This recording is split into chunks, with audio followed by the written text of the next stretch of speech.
should be streaming. So, yeah, we should be streaming. Welcome to our lovely studio audience tonight here in Quarantineville. There's myself, the lovely Aurea Luce, and the lovely Seat Lamina. Wonderful audience. Welcome. This is the Toltec Monologues with Golden Eagle. This is the show where I talk and you listen and try not to fall asleep, and hopefully you remember something that I say, right? Because that's what we do on Tuesday nights. Right? Today's Tuesday, isn't it? No. No? What day is it? Quick. Monday. It's Monday. Oh, so no, it's not the Toltec Monologues with Golden Eagle. This is supposed to be the Toltec Discussions with Golden Eagle. Yeah, thank you for correcting me on that. This is a show where there's two-way communication. Okay, I could have just talked all night and not even worried about what anybody else had to say. Okay. These Toltec discussions, I've been doing this for a while now, and I get comments, I get feedback. Some of it's valid, I try to improve. Some of it's not, I ignore it. I try to provide correction if necessary. And so I wanted to share some of that with you that I've received the last few weeks and months. And this is not just from any one person, this is from a variety of people.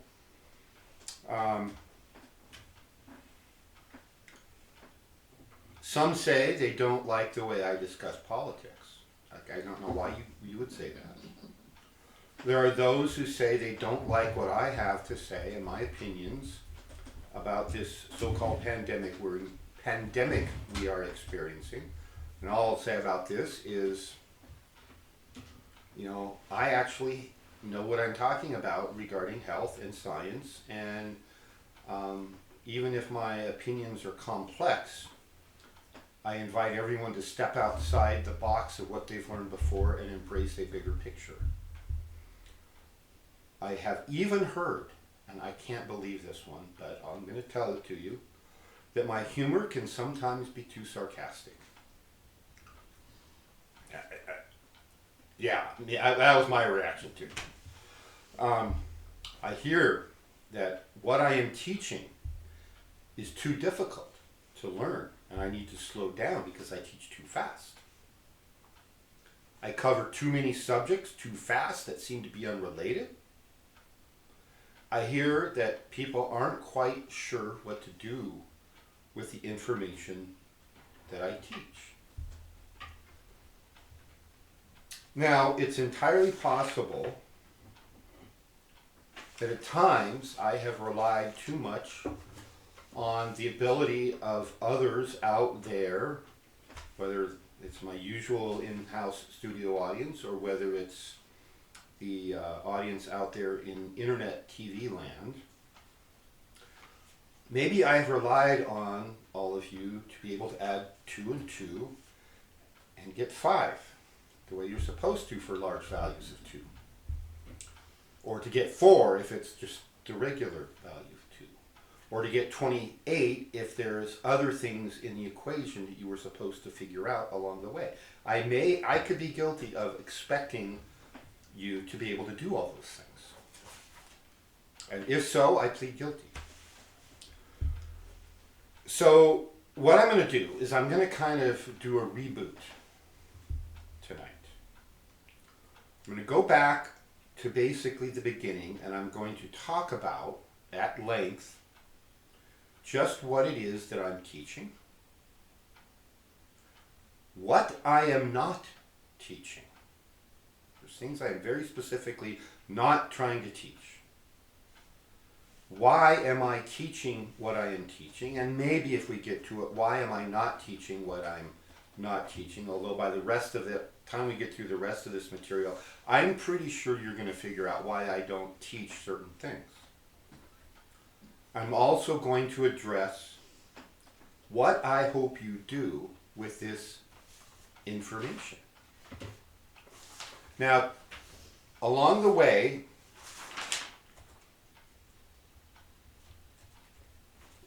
there are a few initial caveats that I want to throw out to make sure that you're all aware of. So in the video record of this discussion tonight, it is a discussion, by the way. This is not the Toltec monologues.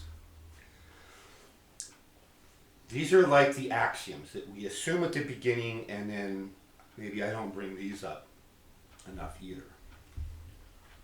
Caveat number one is, it is not the job of any spiritual teacher to make you feel comfortable. If you have a spiritual teacher who is trying to help you be comfortable, they're not teaching the real stuff.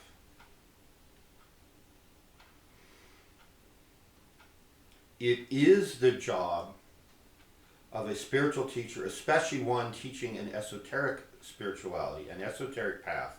It is our job to pass on the truth as best we know how. Another caveat is we always hope while we're doing that the student can absorb and use the information for their own personal path. And most of the responsibility for your ability to do that falls on you.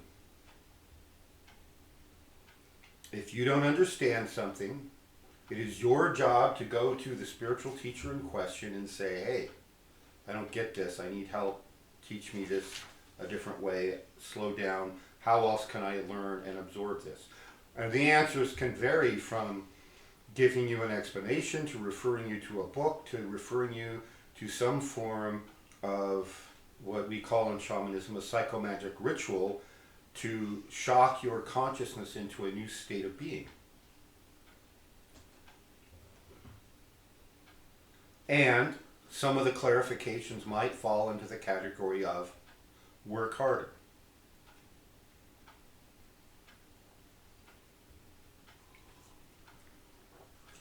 Another caveat, probably the last one I'll talk about now. There's a few things I wanted to put in a caveat, but it fits better later on in the material I'm covering tonight.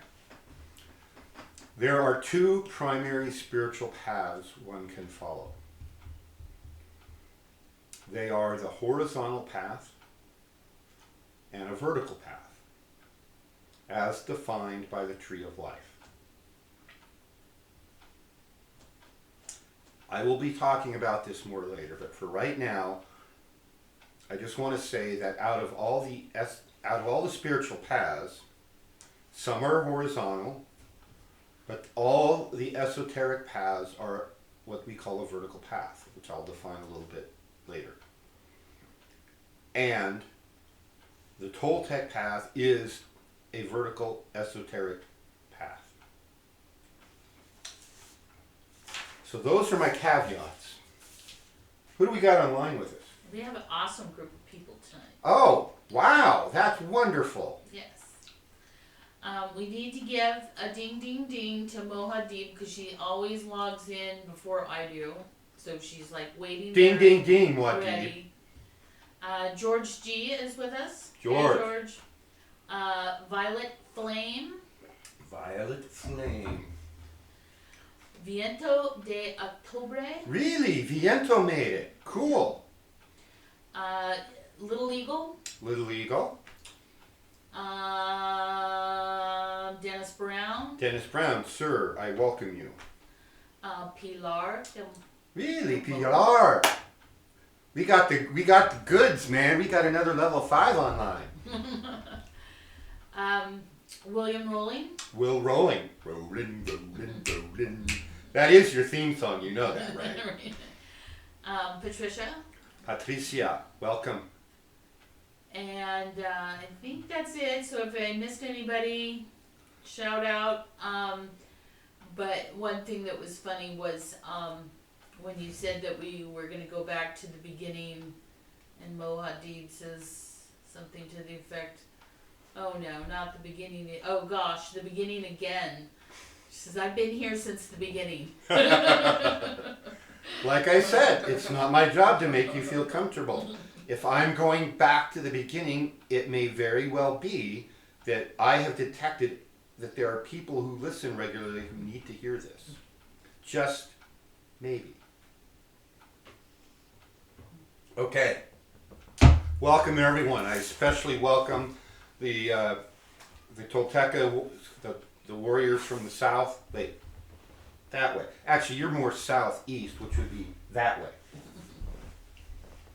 Yeah, we right here where we sit, we are way farther west than Los Angeles. So that's, in fact, Reno, Nevada is farther west than Los Angeles. That's one of those little geographical tidbits where you can win bets at parties when the other person is drunk, and you somehow work that in, and then you pull out a map and they go, oh crap, here's your money. All right.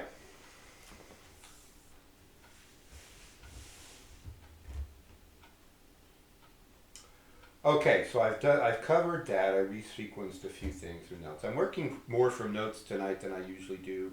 I'd say 4 times out of 5 I don't work from notes at all. But there's some intricacies here that I wanted to make sure I captured for you. Okay, so what do I teach? Well, first of all, these are the Toltec discussions. I present Toltec knowledge.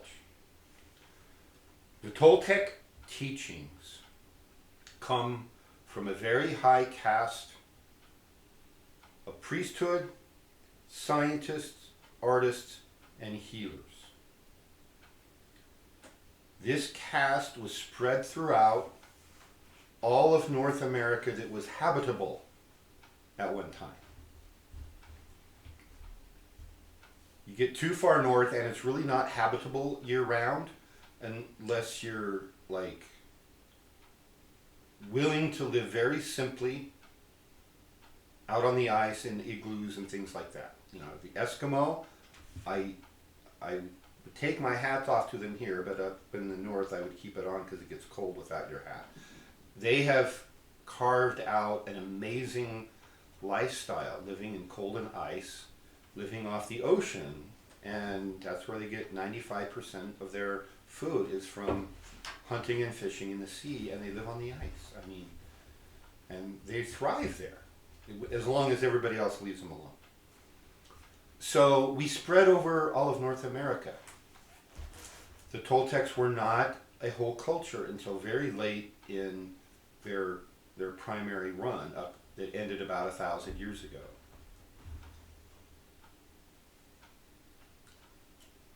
They were I would describe them more like a guild or a caste of people who worked within a society and within a culture.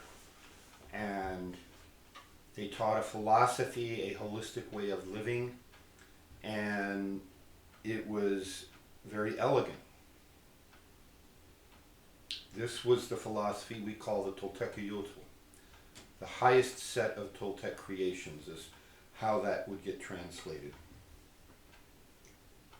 Now this caste, this guild of Toltecs, were the descendants of the survivors of Atlantis. They came out of the continent of Atlantis, and the ones who came to North America became the Toltecs. The ones that went to other continents merged and became part of other cultures. In fact, you can trace most, if not all, traditional indigenous shamanic cultures back to one or more of the waves of exodus from Atlantis. There were several waves, main waves of people who left Atlantis. Atlantis fell and was destroyed by their own, what would you call it? Stupidity? Misuse of power and knowledge. By their own karmic actions.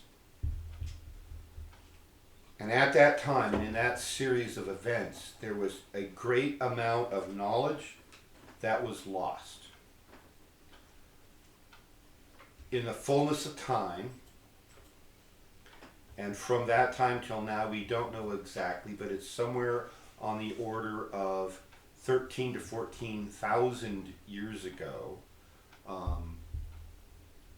Some of the writings that have come down place the fall of Atlantis at right about 12,000 BC, which would be 14,000 years ago. So if I were going to be scientific about it, I would say 14,000 BC plus or minus 1,000 years.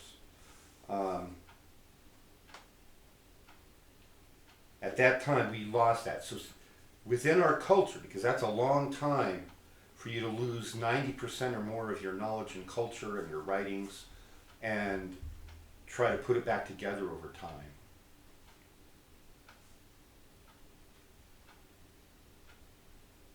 Part of the stories we have that we have still retained in our culture about a fall, the fall of man, the fall, part of that actually comes from Atlantis. The stories of Atlantis. They tried to rise and then they fell. The whole Tower of Babel episode may be linked, part of that. All these, sort of like the King Arthur legends, things get merged and morphed over the millennia.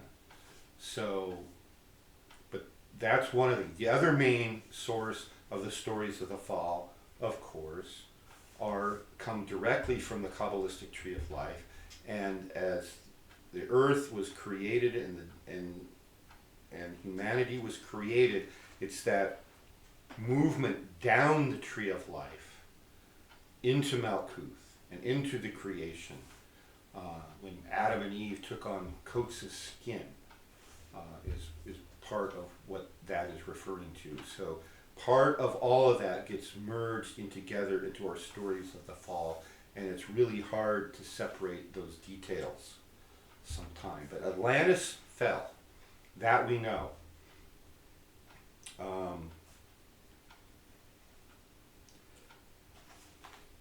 And that was a huge setback for humanity. And this is where we start to tie in directly to the purpose of Earth and the purpose of humanity, which in my little teasers I sent out today, I told you that I was going to be talking about all of this. Any questions yet? Violet says, I love trivia like that. Not really yet. Okay. But do encourage them to state their questions with a Q if it's a real question for you. Okay. And I just had a comment that some of the best legends about after the fall of Atlantis come from the Toltec lineage. Right. That's a good point. And one of the very, very good sources of that is the author Ignatius Donnelly. If you've read the little Kadwa book that we have out, I refer to him in there. I published a big article, a year ago, about the Toltec culture in an academic journal called Ancient American. I referred to him in there with a little more detail than what's in the Kadwa book, because I've learned more since I published that, however many years ago, 5, 7 years ago. It's by the way, it's due for an update. The title will stay the same, the cover art will be different, and it will be expanded a little bit, or a lot. So Atlantis fell. So Ignatius Donnelly, he wrote 2 books on Atlantis. One is called Atlantis, the Antediluvian World, where he sets up the academic arguments in favor of there actually having been a continent / civilization called Atlantis. And the other book is called The Destruction of Atlantis, with a subtitle of Ragnarok, Age of Fire and Gravel. Now the name Ragnarok comes from the Icelandic legends as a destroyer god who comes and brings fire and brimstones and destroys the world. So we could talk for 3 months of Monday night discussions and not cover all the pertinent data that Donnelly represents. But one of the things he did is he went through every culture he could find all around the edges of the Atlantic Ocean, and it turns out that a lot of people had stories of their ancestors having come from an island in the middle of the Atlantic Ocean that somehow blew up or sank, and their survivors came there to where this culture was then on boats or rafts or the backs of giant turtles, or however they got there. They came from the ocean to there, and then they settled, and that's where their ancestors had come from. So all around the Atlantic Ocean, and they all had a very specific direction they would point to, and all those lines converge right in the center of the Atlantic Ocean. The Berbers is another big tribe, northwestern Africa, and they're crucial in terms of the Akadwa because they are one of the cultures that still maintain a knowledge of the Aka, the same as the Hawaiians. And the Hawaiians, there was a group that left the Berbers. They went all the way across northern Africa, sailed around India. Some of them would stop and settle there, and eventually got out into Polynesia and became Hawaiians. And they were guided by visions to go to that specific place. The Hawaiians they're magicians, which I am not a Hawaiian kahuna. They use an energetic substance that they call the Aka. I have a lot of material on that if anybody's interested. You have to come here and read it. I don't loan books anymore. So the purpose of the planet. Atlantis was a very key ingredient in that the purpose of the planet is, this was created, this is a young planet as planets go, it was created to help facilitate the process of bringing all the capabilities of the divine creator manifest into the physical world. In other words, to take humans and have them become gods. There are things that can be done in each of the planes of existence, from the very top down here to the 19th dimension, which is the one we're in now. And you can interface a few levers there, but to have a really good influence, you have to be in that plane. So we do things here in the physical world that angels cannot, that even God cannot. We've been created so that over a long-term period, a long-term process, these human biological machines we're driving around can be evolved to host a greater and greater percentage of our divine eternal essence. And the other side of that equation is we use an incarnation here to push the evolution of our essential self, that eternal essence. So it's a two-way process. It creates a voltage difference by having part of our being here and part in the higher realms. It's like a voltage difference, and the voltage difference is what drives a current, and the current is what's driving evolution. So my new book that I have out for you to pre-order, I'm hoping by the end of the month to have enough orders that we can do an initial printing, and that book is called The Handbook for the Recently Incarnated. If you go to toltecshamanicarts.org, there's a link or a tab or something that says Handbook. That's where you click.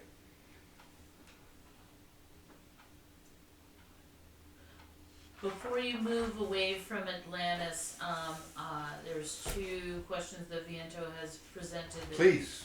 Okay, so the first one is, as Toltecs, are we carrying any sort of charge, or I'm not familiar with this word, mandamus, Mandamus, okay, yeah. from the spiritual ancestors from Atlantis? That's one question. Okay. You want the other one? Yeah. Should we see ourselves as incarnations of those times and intent, or as a species who simply found their knowledge?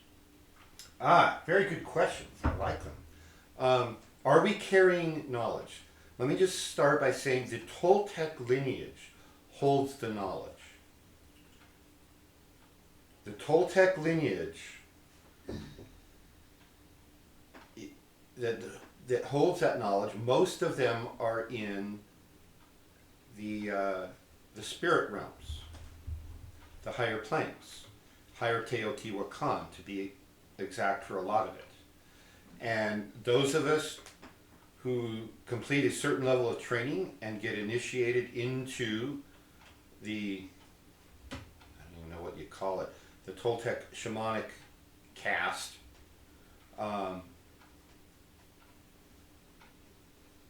we have access to that knowledge. That's where, for example, my teacher, Coyote the Blind, is producing a series of documents that comes from the knowledge held in the higher realms. He has a series that he completed the first third of called the Tolteca journals. These are small journals. He completed 3. He scheduled that for 9. And about every 3 months, I ping him to say when's the next one. He also had a series of much smaller journals, but a lot more of them, called the Teomoxtlis, which was the name of one of the ancient books.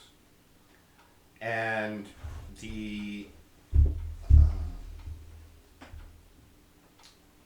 those are held, were held until he was tasked to bring those through. They were held in the higher planes. You could think of it, I guess, for some who may be familiar with the term, the Akashic Records. There's the Toltec wing, right, in that library. So the lineage holds that knowledge. Now, there's a lot of people out there in internet land running around claiming to be Toltec, and I have absolutely no idea of who they are, what their lineage is, are they legitimate, have they actually been initiated into at least the level where I am at, if not higher, like where Coyote is. I don't know. Every now and then I'm contacted by somebody who stumbles onto me online and says, hey, do you know about this teacher, that teacher, this teacher, you know, and I'm like, no. I know my lineage. I don't need the rest. If I need answers, I tune in to I call it my ancestor pantheon, and I ask, and I get answers. And I verify the answers are true, and it's like, yeah, I'm getting legit knowledge. These Toltec answers, it's almost like they know what they're talking about. So I hope that answers your question. Yeah, the lineage holds that knowledge. So if you don't have the Toltecas, and you don't have the Teomoxtlis, then contact Coyote the Blind's peeps and say, hey, I want to buy these. And I've been waiting now for a year for my last batch of the Teomoxtlis because they keep moving and losing the box that they're in or something, I don't know. So about every month I've been pinging Coyote and he's, oh yeah, we'll get those out to you. I'll have Charlotte do it, so I'm sure it'll happen immediately. So did you answer the second question? I haven't even begun to answer the second question. Okay. So, are we just some smart primates with opposable thumbs who stumbled into the Atlantean knowledge? No, I don't think so. Some of us have conscious memories of previous lives. Keep in mind that we are not this physical body. We are an eternal essence who is using this body as an avatar. I use the analogy, I like EJ's term, the human biological machine, and I sometimes modify that to a human biological vehicle or a human primate vehicle. They all have little subtle differences. And so it's the merger with the essence, but you are not the vehicle. You are not the primate. You're an essence who's driving around in a primate. The best analogy I can think is you are not the car you drive. You go out, you get in your car. But you drive it from point A to point B and back if you don't get lost. But you are not that car. When you're done driving that car, you get out and you go in the house. And we're done driving this vehicle, we get out and we go wait to get a new lifetime. So one of my famous patented trademark quotes is, an incarnation is a terrible thing to waste. It's a big deal to put together everything it takes to have an incarnation, at least one that you can be successful in, and push your essence evolution and serve the work. So we are these eternal essences. Some of us have been in the Toltec lineage before, while it was here in North America. Some of us were in the Atlantean and or Egyptian cultures before that, or went back and forth. Because it's really, as EJ says, there's only one esoteric school, no matter what color of uniforms you put on. Will you put on your Atlantean uniform, or your Egyptian uniform, or your Toltec uniform? It's like baseball players, right? They get traded from team to team. They put on a new uniform, but they play the same position, and it's still the same game. So we have this knowledge. There is an energy current here, because there's still more about the purpose of Earth I really haven't gotten to. I've started it. That this other purpose of Earth is called the Humanity Project. That's the all-encompassing name we give to this process of creating beings in the physical world that can have the full power, knowledge, and capabilities of the divine creator, but to do it from here. That's the part that has been set back horribly because of the unfortunate Atlantis incident. The continent blew up, and the physical repercussions on the planet affected every other continent, every other culture. Most were heavily damaged. We lost a lot of people. We lost most of the people whose physical evolution of the human biological machine had produced higher levels of neural connections to give us higher levels of interface into the higher light bodies, which is that two-way evolution I'm talking about. So the few survivors that were left went in different cultures, but over time they've interbred with humans who weren't as advanced, and we now have, Italians and Romans, and we got Scotsmen, but yeah, we lost a lot. So the setback, if that occurred 14,000 years ago, we haven't yet regained the knowledge and the culture that we had at that time. We're still getting back to that point. And some of that work, well, let me come back to that. You were waving your hand. Is there another question? Okay. So I hope I've answered Viento's question, which is, we're not just a bunch of smart monkeys who stumbled into an abandoned temple and found a book and started reading. The Toltec lineage holds more from that. And regarding how you relate to that, how you identify yourself, the first thing I hope people who've been studying with either me or Coyote or Cachora, I hope the thing that you do at some point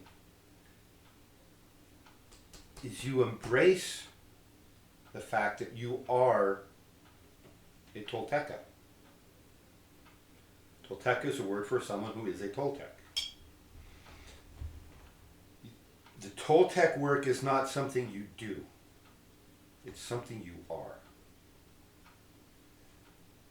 Once you make that shift, I remember the point where all of a sudden it's like, wait a minute, I am a Toltec. I was remembering more past life stuff, and I had embraced it and was just really working hard to engage with all this material. And it's like, it was one of those sudden little aha moments. You know, when the light bulb goes on, it's like, oh. And that gave me a new perspective. For those of you just tuning in, we've been talking the last month or so about a new perspective that's required for humanity to be successful. If you make that perspective, then you realize, oh, it doesn't matter if I think of myself as a Tolteca or an Egyptian or an Atlantean or an ascended being or a space alien come down here to Earth to help with this humanity project, because all of those are true to some extent. So if you can identify and you grok and you feel in your very soul, inside every cell of your body, inside all your light bodies, inside your consciousness, that you are a Tolteca, you are committed to this work of upgrading humanity, then that's the key shift that you want to make. Violet had asked, could you speak about the Lemurians and their role in our lineage? And I liked the way that she said our lineage, and then right after that, Viento had said the Toltec work is something that you are, repeating what you had just said in that moment. Yeah. So I think there is this, the first step is to realize that you are Tolteca, whether it's by genetic lineage or spiritual lineage, and that lineage goes back to Atlantis, and that goes back to Lemuria. And that goes back to other planets, right? So, my understanding, both from having read a lot of illuminated manuscripts, I'll call that the term, as well as my own meditations, are that the Lemurians settled the continent in the Pacific that's no longer there. And one of their first outposts was in what we now would call southern Mexico or Central America. They used that as a stopping point as they spread around the world in all directions. They established from there the continent in Atlantis, and that thrived.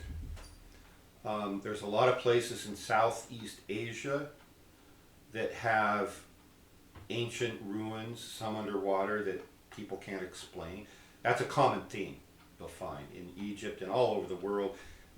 Last year, the ones I just heard about that I hadn't even known about were up in Montana. You know, pyramid, megalithic type ruins like you might see in Stonehenge or South America, but they're in Montana. So that spread out, and then Atlantis became the hub, especially after Lemuria fell. And I don't have a good timeline on that. I haven't really gone looking. Atlantis culture lasted for a couple of tens of thousands of years maybe before it finally fell, but it wasn't just one sudden drop off. There was a series of step downs, and with each of those step downs and kind of degradations, people left and went in all directions, taking the knowledge. A lot of those people basically became the shamans in a lot of different cultures. So Lemuria was a predecessor, and then of course when Atlantis fell, then people came back to North America, including the Central America region, we'll just call it that. So other than, yes, I'm aware that that happened, I don't really go that far back, because we really don't, in my opinion, we don't need to go that far back to learn what we need to learn to do our work now. with the caveat that there are greater cyclical events, and what I would say based off of my research is that Lemuria or Mu most likely fell 26,000 years ago, which is the end of a great cycle. And we are now again at that great cycle. So basically, we're in the same energies now that Lemuria was going through when it fell. And that the halfway point in between that is your 13,000 years ago, which is when Atlantis fell, which is also going through its own aspects of those same kind of energies. Thank you. That's a good point. That's one thing that Aurea has done a lot of research on, is these longer cycles of time. Let's see, where did I leave off? Oh, I'm up to page 2 out of... We're going to have to stay late. You're We gonna asked be- too many questions. You're going to stay? No, I like the questions. I like the discussions. So some of this Toltec knowledge, this was held in Atlantis. It was held in Egypt before Egypt fell. It's held in the Toltec lineage. Is the knowledge, the exact formula for turning humans into gods. It takes time and evolution, but there's a lot of evolution that can be done on your physical body in one incarnation if you do the work. It doesn't all have to wait and come back every 100 years and every 100 years to keep upgrading your biological machine into a new model, the way new cars come out every few years. That is part of the long-term purpose of humanity, is you come back in 500 or 1,000 years, and the biological machines people have are going to be very different and upgraded from the ones we have now, assuming we don't blow up the whole planet in the meantime. Not that that could ever happen. So if you listen to me or any other good Toltec teacher talk, that we occasionally use the term upgrade your consciousness. I like the analogy of comparing it to buying a computer and then over time adding stuff to it, right? You're upgrading. So Coyote talks about this in his Toltec Survivor book, I believe. I know he talks about it in the Toltecas. So part of what we're talking about is the process, the details of the process to turn humans into gods. That's actually what the name of the city of Teotihuacan means. It's the city where gods are made.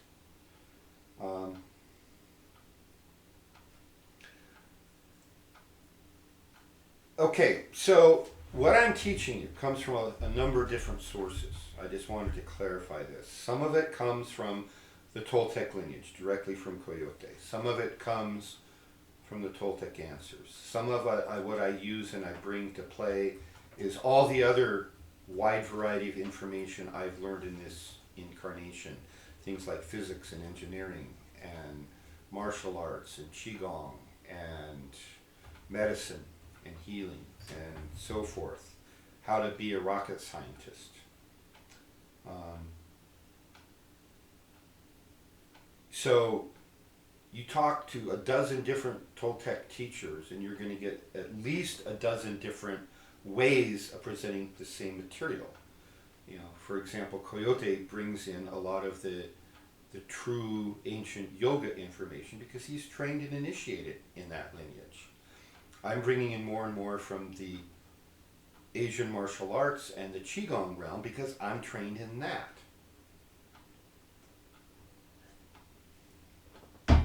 So the first tool of consciousness upgrade that we use is the Akadua energy substance. If you're following these teachings, whether you're a formal member of the school or not, and you don't have the Akadua, or if you're trying to do any esoteric work and you don't have the Akadua, it's a lot like learning to swim by watching videos and watching other people swim. Say, hey, yeah, I watched Mark Spitz and then I watched Michael Phelps, so I know everything there is to know about swimming. And it's sort of like, great. So let's go down to the lake and go swim. Oh, I don't know how to swim. I just watch it so I know all there is to know. You know, and then there's the story Coyote told in his book about the rich Texan, right? Lines up the rich young men with a swimming pool full of sharks and alligators and electric eels and says, whoever gets the other end first gets my daughter. Or they can have half my money, whichever you want. And then nobody wants to jump. Finally, one guy is in the water and he swims all the way and he has to fight the sharks and the alligators and everything. Gets out, and the punchline is he doesn't want the daughter, he doesn't want the money, he wants to know who pushed him. So you can't learn to swim unless you get in the water. And sometimes you have to be pushed.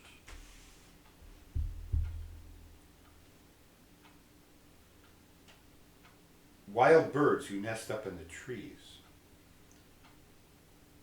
A lot of times, the first one that hatches, they might hatch a day apart because the eggs were laid a day apart. The first one that hatches is a little bit ahead of the others, so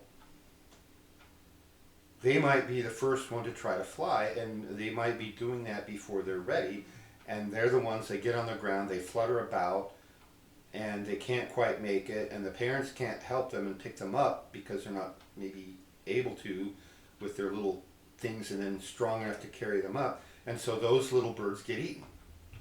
So the overly aggressive ones get eaten, and the last one hatched gets the least amount of food, and they're behind schedule, and they might not want to go out and fly. And so that's the ones where the parents just push them out of the nest, and either they fly or not, and a lot of them it's not, and they end up on the ground and get eaten by predators. So those ones in the middle, they're not overly aggressive, they're not overly timid, they're the ones that that do the best. So you have to be able to get in the water. Now, you don't want to go out into the perfect storm like in that movie and jump off a boat there and try to learn to swim in the middle of 50-foot tidal waves. That's being overly aggressive and you'll probably get taken out. But if you're 40, 50, 60 years of age and you've never learned to swim, it might be time to go down and sign up and take some swim lessons. And the analogy for this Toltec work is exact, because what we're trying to learn to do is swim in the higher planes, the astral waters. It's where we do a lot of our work. And you can't do that and keep one foot on shore, as the saying goes. And the first tool to get you there is the Akadua. Now, esoteric schools have existed to try to teach techniques to get people there. And not all of them had the Akadua. The Toltecs have it. The Egyptians had it. Some of the mystery schools in the Middle East, in that area of intersection between Africa, Asia, and Europe, that was where there was this big concentration of schools. Some of them had it, but over the years, all of them lost it.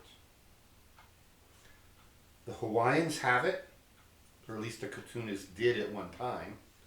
The Berbers had it, and I read a story of how the last person who had it, the last shaman, was a woman who was killed in a battle, kind of as an accidental collateral damage, and so they lost it. But the Toltecs kept it. We have it. The Templar Knights had it. They got it in the Middle East when they went back in about 1,000 years ago. So this tool is of crucial importance. If you want to make the most progress you can, you need to be using the Akadua. If you don't have it, give me a call. Send me a message. We'll hook you up.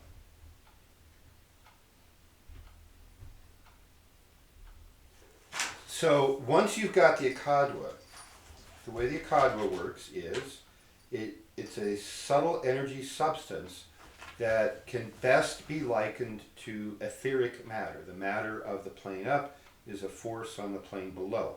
So astral matter would be the force on the etheric plane. Etheric matter is the force on the physical plane where we are. What's the physical plane? That's us. That's No. Malkuth. I know, but we must be a force on something below us. Right. There's a plane below us. It's not heavily documented, but there is. So our physical matter is a force on the plane below. So atoms, molecules, Right. Okay. would be the The force micro. on Okay. the next dimension Right. Sure. Okay. down, right? So this substance, when you receive the Akadu, I think of it as filling in the gaps between our molecules. And it gives us a wider range of receptivity of frequencies and the ability to generate a wider range of frequencies. It enhances all your communications with the higher planes. I'll sometimes compare it to kids they've got Christmas toys and the walkie-talkies that every time they push a button makes all these horrible noise, so the mother takes the batteries out, so the kids are just playing and it's like, it's not working, right? You put the batteries in, all of a sudden, it really works, right? So the Kadwa is like the batteries. You put that in and turn it on, it's like, oh wow, all this stuff that magicians pretend to do, we can now really do because we have the Akadwa. And so some of what we do with the Akadwa is we teach a variety of meditation techniques, other techniques to learn how to sense and activate the higher bodies, to facilitate communication between the higher bodies, those higher states of consciousness associated with those bodies, your etheric body, your astral body, all the bodies of light have sensory organs that, in addition to our physical senses, and some of those sensory organs on the higher bodies represent things that will manifest in the physical body again in the fullness of time.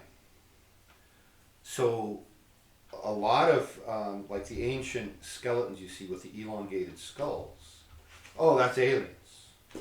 That's DNA we don't recognize. They've done some DNA tests on it. It doesn't look familiar to modern humans.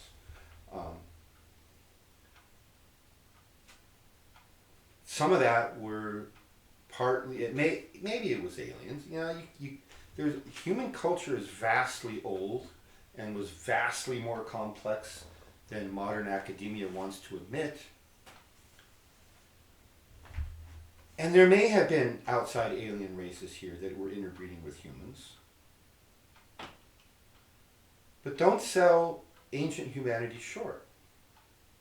We had vast capabilities which we haven't even begun to match, that were developed right here on this planet, tens and hundreds of thousands of years ago. So to learn to use and navigate these things, the Akadwa amplifies all of our consciousness intents.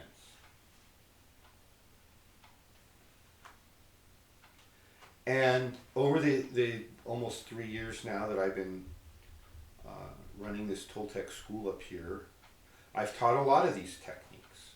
I have more to teach I haven't taught yet. So when people are ready, then I'll teach it.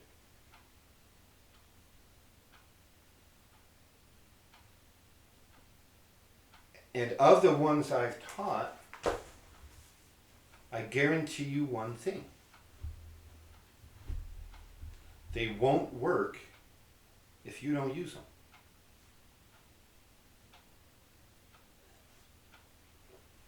And one thing I can do as a Toltec teacher is I can teach you a lot of things. But one thing I cannot do is I cannot make you want to use them. So that's the Toltec knowledge. That's where our history came from.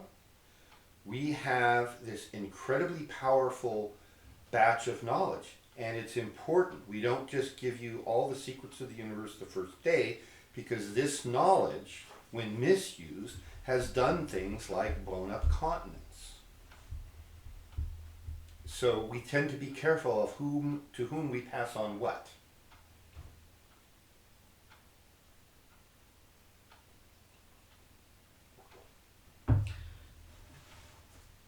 Interjection for a question. Yeah. So this was something that Little Eagle had asked earlier, but it seems like it could be relevant to being careful to what we do, what we ask for, and so forth. I guess maybe having a good intent. Is her question is, can we as a group or individually pog sort of speak with the city where gods are forged, and use the pyramid of Teotihuacan? Yes.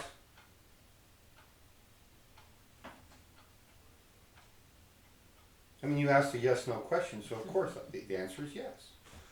When I've done some of my invocational dinners, which some of you have been at, that's one of the things I've done is I've opened the portals, and those of you with better than average astral vision have seen it.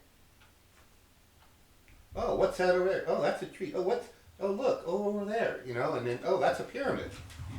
So yeah, the higher plane version of Teotihuacan exists and is alive and well. And I work there regularly. And yes, we can pog there. And there is knowledge to be gained there. And the more we do that consciously and deliberately and proactively, the better. This is a free will universe. Those of us who are down here on the playing field, if you want to liken it to football players, you know, we can communicate with the sidelines and the coach up in the skybox looking down. But we have to ask, right? Ask and it shall be given you is an ancient formula. It's not just a quote in a scripture, which it is. It's a formula that people don't realize that that's one of the keys to the secrets of the universe is ask and it shall be given you. And so yeah, we can use the higher planes. You can learn to communicate with the ancestors. That's part of what we teach. You know, when the weather's better, here we are in, what's the day? 6th of April. And we had snow yesterday, snow this morning. Melted off this afternoon when the sun came out. But when the weather's a little better, one of the things I like to do is sit around the bonfire in the backyard. And yeah, that's one of the things I do in that specific space is connect with Teotihuacan. So, what are we going to do with this knowledge going forward? Okay, let me pause there before we go forward. Is I wanted to talk about what I'm not teaching. Where is that part? Let me skip around here a little bit. You know, I may not even get all of this done tonight. We may have to continue it next week.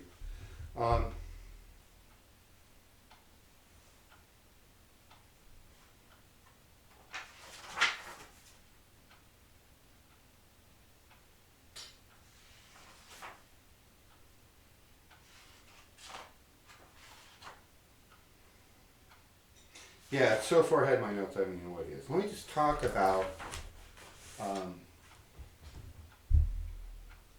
the concept of the horizontal and the vertical path for just a moment. So this is defined by the Tree of Life. Malkuth, at the bottom of the Tree of Life, is the physical world as we know it, this 3/4 dimensional physical plane. I say 3/4 because it's really 4, but everybody thinks it's 3 and identifies with the 3 because that's what you were taught in science class back in the day, and your science teacher had no clue that that's wrong. This is a four-dimensional world. Time is a spatial dimension, and it's not a separate entity.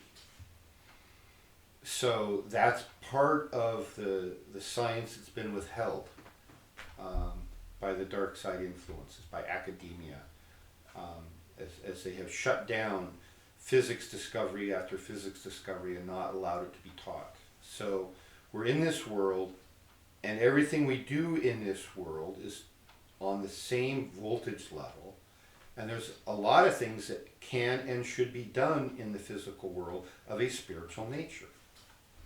So I jokingly use my admonition to do good and avoid evil.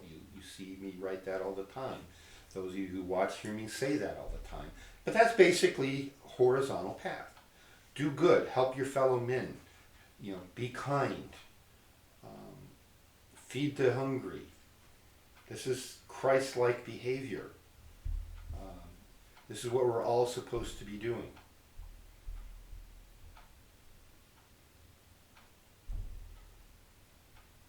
Except toilet paper. It's okay to go hoard toilet paper, right? No.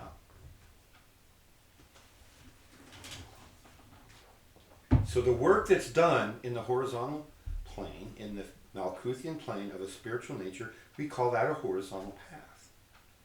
That's pretty much where every one of us starts.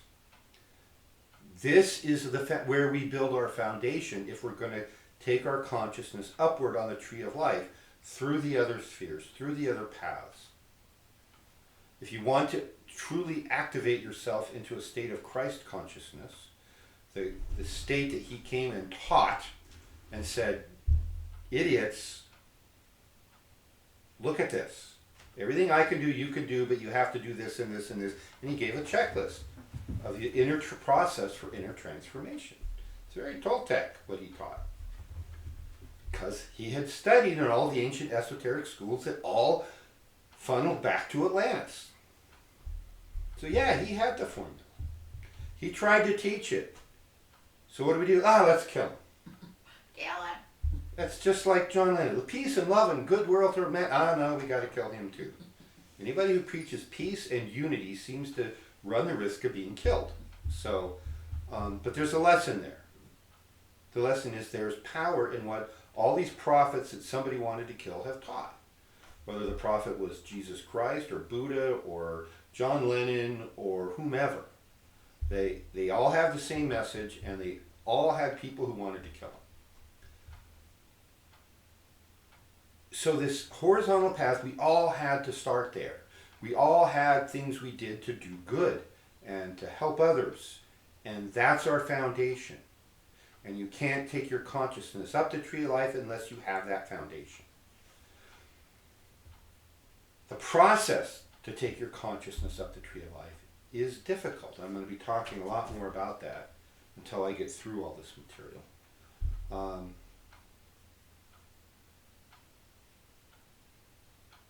It's hard. It makes you uncomfortable. In fact, that's one of the things I guarantee is if you want to transform, it's going to be uncomfortable. And you just have to learn to like it.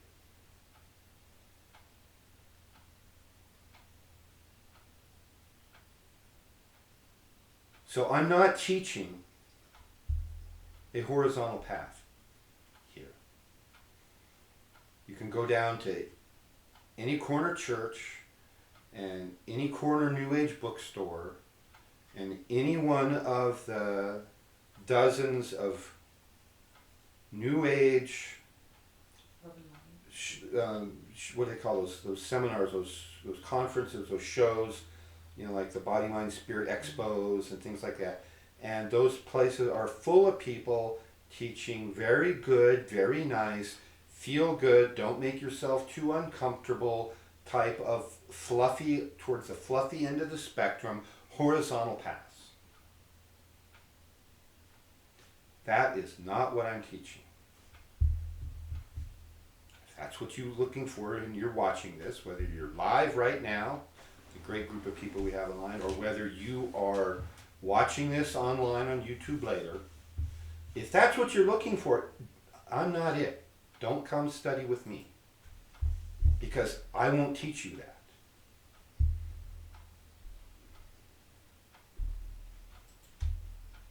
So I want to make that very clear. I do not teach that. I am teaching you how to take your consciousness up the tree of life. I'm giving you the tools, not the stools. We all have plenty of those.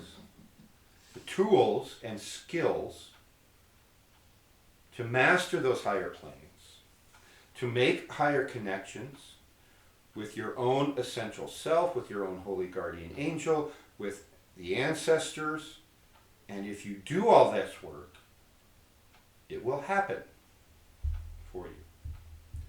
And you will become part of something much bigger and more important than any one individual ever could be.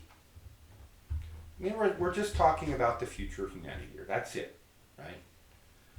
Well, no. That's not it. The future of humanity is being done. The whole humanity project I've alluded to is just step one. I'll get to that later. But our job is to finish creating the universe. That's where we're going. We'll probably get to that next week.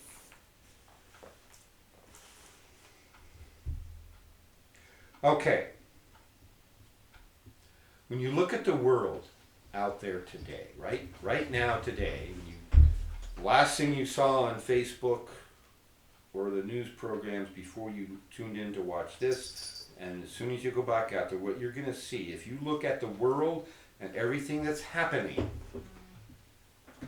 and you don't realize that all these prophets who've been telling us that this time is coming for the last several thousand years, if you don't look at that, then you are missing something.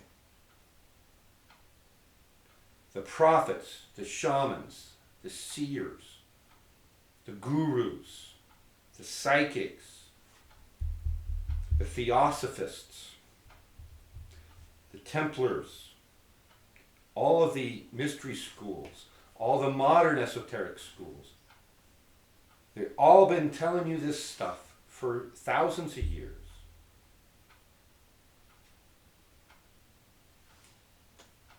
And the time is now. I was going to say even astrology and astronomy, and so these greater cyclical things that we know through astronomy now, for the first time in thousands of years, we can comprehend. Yeah. It all is telling us that right now is the crucial time. Humanity is shifting. Individuals are shifting. The earth, the planet, is a living organism. It is shifting. She may have the final vote.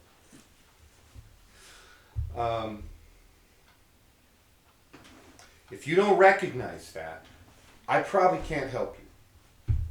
If you don't look at the significance of everything that's gone on in, say, the last 10 years, and in particular since 2012, leading up to and since 2012, when nothing happened, except a complete revolution and upheaval of everything in human culture.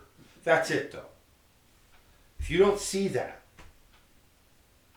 this probably isn't the work for you. You'll be better off in serving humanity as best you can in a horizontal path. This esoteric work, as taught in all these places, from Atlantis on,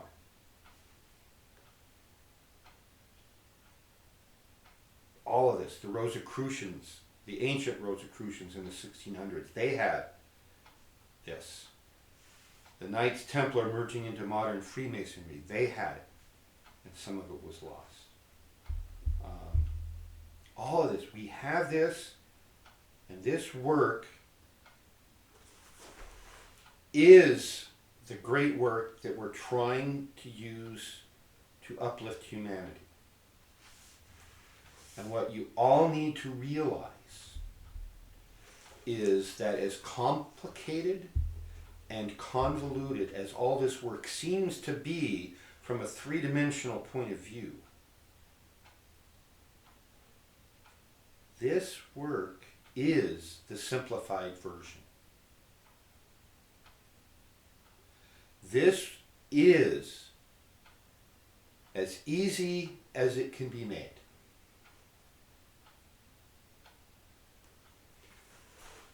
The limits to understanding this are the limits of the 3D/4D mind and nervous system and consciousness.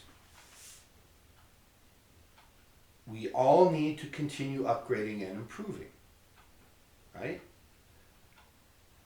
The burden is on each of us to meet the knowledge. It is not the job of the knowledge or the teachers to simplify it down as much as you can, any more than it can. It cannot be simplified anymore.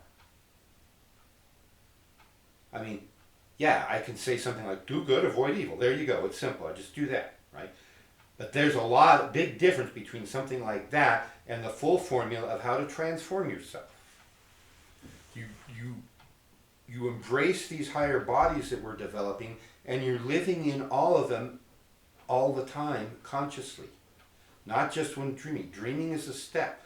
The Toltecs probably do better work in the dreaming than any other esoteric system I've ever heard of. And now the next step is to learn to take those skills and use them constantly all the time. To be working with your physical body, your physical consciousness, and your etheric and your astral all at the same time. When you start being able to do that, this complicated stuff, whether it's EJ stuff or Coyote stuff or Cachorra stuff or my stuff that you're not quite getting, that's going too fast, that's making you uncomfortable, that's a sign, and you should say, hallelujah, I found an area I need to improve. I can take my consciousness over here and work on this. And the way you work on it is to deliberately seek out and do everything that makes you the most uncomfortable. Don't like math? Go do more math. You cry and moan about your teacher telling you need to learn chess? Go study chess. You need to work on that mental pillar. The left-hand pillar as you look at it, the right-hand pillar as you superimpose a tree on yourself. If that's where your bugaboo is, that's what you need to work on the most. Esoteric schools from time immemorial have found out which side you're best at and forced you to do the other first. Otherwise, if you get too comfortable, well, I'm a left-brain logical type, I do this, well, I'm not going to bother with this intuitive garbage over here. You can't do the higher work unless you do both. It's not an either-or proposition. It's both. So each of us, we have to seek that out. We have to make ourselves better able to receive that higher level knowledge. And to assist you in that process, esoteric teachers and esoteric schools teach the techniques how to do that. And we will recommend other sources. That's why I have required reading in my school. Coyote really didn't in his. He just said, yeah, here's all this stuff, and let you gravitate to whatever it is. I'm not the Coyote energy, I'm the Golden Eagle energy, and I'm going to tell you exactly, go do this, and this, and this, and this, and this. And if you don't like it, go do more of it.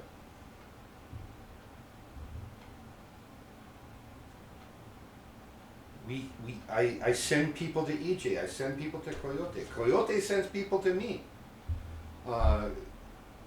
May 2nd, for those of you who may not have got the memo, is when I'm teaching a class on the vitriol technique, which is an advanced Akadua technique based on the Kriya Vajra information that Coyote taught at his intensive a week and a half ago. And so in that intensive, he said, no, go study. He's been sending students to me to learn the vitriol for a number of years now, 4 or 5 years he's been sending me. So when any of his students are, oh yeah, I probably feel I should do that, well, go see Arlen. So I've taught it online, I've taught it in person when I've been in Southern California. Was that a question? Well, there's different comments and questions that I'm trying to work in when it's appropriate, but Viento had stated one that I think is when you were talking about what you teach, and I think we've come full circle back to this question again. What you teach, however, is cross-contextual and may be taken to whatever work the warrior has. Yes? Absolutely, yeah. Bruce Lee, who's the world famous martial artist who left us way too soon, with whom I share a birth date, by the way. He was not the same year, but the same day of the month. He has a quote which I love, which says, absorb what is useful. And what is useful will change over time. What's useful today, you will outgrow. What's not useful today because you're not ready for it, it will be useful to you later. So at any given moment, you absorb what is useful. So I bring physics to the table because it's other than math and the tree of life, it's some of the purest principles on how to teach certain things that I know. I don't expect any of my students to become physicists. I don't expect them to sit down with Newton's laws and derive the rocket equation. Which you can do, right? There's a few other things that got to come in, like thermodynamics, but yeah, there actually is a rocket equation in the world of rocket science. I used to have it memorized, but I haven't used it in over 20 years. So it's in one of the textbooks in there. But with Newton's laws, you can derive everything you need to write the rocket equation. That's some of what geeky physicists like me used to do. But I don't expect any of you to become physicists. It's enough for you to know that there is physics principles that supports all the woo-woo stuff. Right? Right. So there is a great danger that has occurred in our culture after the time of World War II, which is over-specialization of especially academic disciplines, but pretty much across the board. Prior to World War II, scientists and engineers worked either by themselves or in small groups with a handful of people. The classic quintessential person who demonstrated this concept was Robert Goddard. For those of you who aren't geeks like me and don't know who Robert Goddard was, Robert Goddard is the individual who invented liquid-fueled rockets. He did that back in the mid-19-teens. 1910, he was launching liquid-fueled rockets from the town he lived at in Massachusetts. And, as you might expect, some things, when you're developing something new like that, they kind of went boom in the night, in the day, and they set the town on fire. After which the fire was out, the fire marshal cordially invited Robert Goddard to take his experiments elsewhere. And he ended up, for a variety of reasons, both because the town didn't want him burning up the town anymore, and he needed a big wide open space where if things crashed and burned, they wouldn't take out anybody. And he needed a drier climate for his health. He'd had a lot of lung issues when he was young. And so he moved to New Mexico, a place called Roswell, to be exact.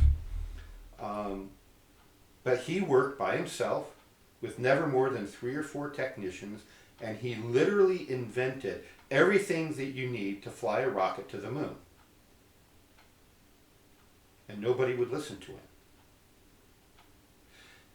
The bazooka is a little handheld solid-fueled rocket with an explosive on the end that you shoot at German tanks and they blew up, right? One infantryman could take out a German tank with a bazooka. It became one of the premier weapons used in World War II in the 1940s. Guess when Robert Goddard invented that? World War One. World War One. And the Army said, nah. He invented liquid fuel rockets that, if he'd had more money, he could have launched into orbit in the 1920s. And the US government said, nah. But he was the guy who created that image we have in culture of a rocket scientist, and he was working all alone, right? Well, then a few other people were doing that, just these smart guys off by themselves, maybe with 2 or 3, that would be it, right? Well, then World War II happened, and we needed to make a lot of progress in a hurry. There were 2 areas in particular where that model of one guy in a lab alone wasn't working. One was the development of the atomic bomb. It was called the Manhattan Project. And the other was the development of radar. That was done in Massachusetts at a place called the RAD Lab, the Radiation Laboratory. And they developed all the radar technologies that were used in the war. But they didn't need one PhD or equivalent, they needed dozens working together, and so they compartmentalized the work. But in that model, everybody knew what everybody else needed, and they shared information, and they developed things quickly. So that model of compartmentalizing this work became the new norm. And fast forward 50 years, and to like the 1990s, and that's the way every aerospace company, every high-tech company, every business is being run. Everything's compartmentalized. We take these kids out of college and go over here, and you're going to be an analog circuit designer, and you're going to be a digital circuit designer, and you're going to be a this, and then nobody knows how to put it all together because nobody has any clue what the other areas of specialty are doing. And this deadly over-specialization I saw hurt and destroy aerospace companies and projects. I saw rockets and satellites blow up because of the people who were making decisions didn't know enough about anything else. So we've developed this tendency to over-specialization, and it has really hurt what we do. So this cross-contextual concept that Viento is referring to is the idea that you bring multiple pieces of information in. There has to be people who know how to integrate that. So it's not enough to be a jack of all trades and a master of none. That's the concept, that you know a little bit about everything and a lot about nothing. The deadly over-specialization is exactly the opposite end of that spectrum, where you're specialized in this one little field right here, and you know everything about very little and nothing about anything else. So what we need is something in between. We need, ideally, you know everything about everything. Well, that can never happen. Not with these nervous systems and not in this biological machine. That's part of the target of the Humanity Project, to be here in the physical world and have all capabilities and all knowledge, because then we have to go build universes. We have to do things on the building of the universe that can only be done in the physical plane, not the higher planes. That's where the plans get laid. So in the Tree of Life, this is Absolute, right, up there. That's of the 4 worlds, that's the highest world. It's the world of archetypes. That's what God can do. God makes archetypes, and then he assigns work down and down and down the layers of the tree. And down here in the physical world, we're supposed to be able to put it all together. But while we've made a lot of progress here in this plane, we have opposable thumbs now, which helps a lot. We still don't have the nervous system to pull all that information. That's what we're working on. So the cross-contextual thing is every teacher, every shaman, every one of you Toltec warriors listening, I hope You do the best you can at doing that. And especially start reading and studying stuff that you don't want to. Stuff that makes you uncomfortable. If you're an artist, read science. If you're a scientist, read art. Is that right? Read art, do art, perform art, something like that. I had a comment. Yeah. Again, you emphasize and use the word it's a lot of work and this, that, and the other, but from a lack of understanding perspective of what the objective is, it seems like a lot of work, and in our world today, it's like, why? But if, let's say that we set our sights on becoming a doctor or a rocket scientist or an athlete, we would be subjecting ourselves to all levels of training. Right. And we're going to find areas within that training scope that come easily to us. Mm-hmm. And then there's going to be areas that we need to apply ourselves more. And so it could be just random at this point when we're trying to apply these concepts to our personal practice, let's say. And let's say you're one of the few people who have a difficult time meditating. It's like, okay, well, make that your project. It's like, okay, these other things, drawing and doing art and, standing on your head and doing yoga or whatever, might come easy to you. So put a little extra effort into the things that are more of a challenge so that exactly. You can balance out your training. That's exactly right. For those of you who may not know me as well as my lovely Oriad, when I was younger, I was a left-brain rocket scientist, and I knew nothing about art. I know that's hard to believe, but it's true. So, as part of, they don't make houses big enough for me. I am part barbarian, after all. I've had to push myself. You don't get initiated as a shaman by only allowing yourself to remain purely left-brained or purely right-brained. You've got to be able to do both. I had to work my keister off and rack my brain around this intuition thing and learn how to use those things. 10 years ago, if you told me to paint a picture that's going to be published on the cover of a book, I would have screamed and run away. Now I say, okay, and I do it. Those of you who go to the website, ToltecShamanicarts.org, and you click on the cover, or the handbook thing, you'll see a picture of the cover.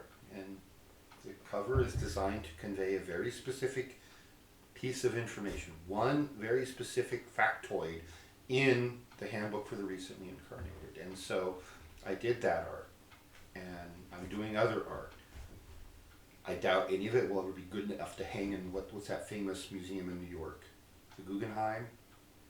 Yeah, the big art museum. Might work in the Guggenheim because that's modern art. That spirals around. Yeah, that's the Guggenheim. Yeah, so it'll never hang in one of those. I can almost guarantee it, unless they hang it as a bad example for others, right? But its intent was to convey, that cover is to convey a very specific piece of information. And in that sense, I think it's been successful. But I went through a process over the last couple of years of teaching myself art. I have some feedback from an excellent artist over here. So no matter where we're at, we have to keep pushing. I push myself. I know Coyote pushes himself. Was that questions coming in? Oh, I just wanted to mention, if you all didn't see it online, that I did post a link to both to Golden Eagle's book on the Toltec Shamanic Arts site, and there's also a link in there to the Tail Moxley site on Coyote's. Oh, okay. Yeah. Yeah. Where did I leave off? So you can bug him. Yeah. Yeah, maybe if enough people start asking for the Tail Moxleys, he'll say, darn it, I gotta ship Arlen his Tail Moxleys. Sort of like I had to pound him for 2 years before he finally agreed to publish the republish his, get it back into print, the teachings of a Toltec survivor. And I didn't realize he was going to do the updates and the fine tunings that he did, which are elegant and wonderful. I just told him, well, tell you what, I've got this electronic version. I'll publish it for you. And he couldn't move fast enough to keep me from doing that. So, so this material, the Toltec path, has things most, if not all others, don't. And it's because we've done a better job on this continent of maintaining the knowledge of our Atlantean roots, and we've done a better job of communing with the ancestors in this lineage, I think, than what I see in most of the others. You can think of this then as an invitation to engage in this work. No matter where you're at, you can do more, you can do better, and be of more service to humanity. Whether or not you succeed, whether or not you even start, that's up to you. That responsibility is on you. There's another formula, a magical formula, that says many are called but few are chosen. So the calling is the invitation. And what's missing deliberately in that is between the invitation going out and choosing who gets the job. It's like you send out a job notice in the paper with those want-ads of jobs, right? We have openings for 14 gods trained in the kiln of earth, right? You get 5,000 applicants.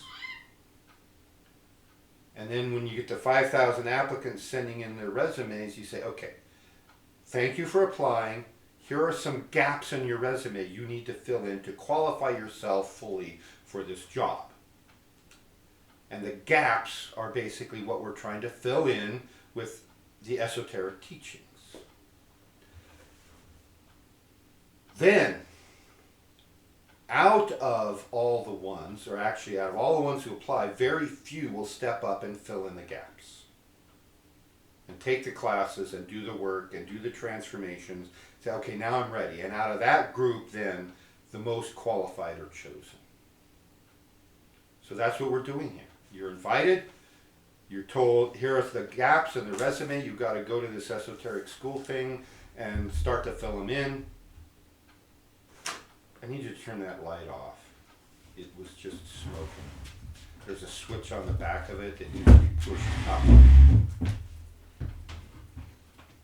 I don't know what caused that. Yeah. It just sent a proof of smoke up. Sorry about that. Try not to burn down the house while we're broadcasting.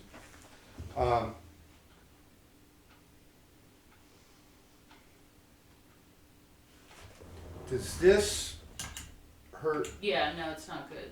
Not good. You want me to try that one? Try that one if you could, please. Amazing how much light that one put on. Oh, that's a bright light. That's one of those official theatrical lights we got from Egypt. Yeah, that's good. That's good.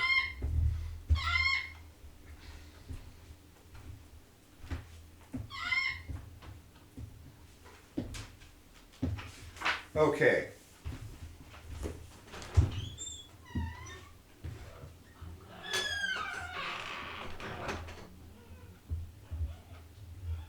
So, moving on to the next subject I wanted to talk about is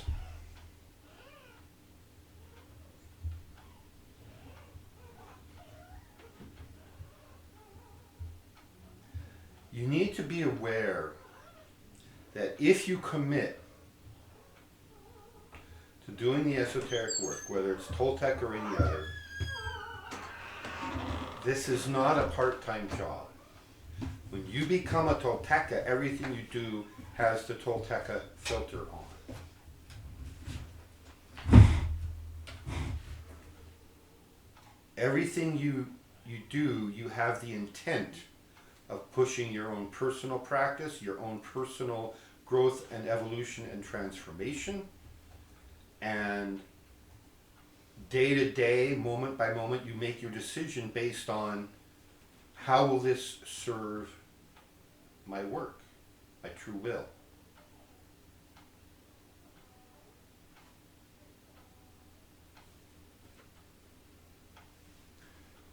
And when you're doing this, you start this, I guarantee you, you will encounter your hot buttons. This is part of what I was alluding to when I said, I guarantee you will be uncomfortable.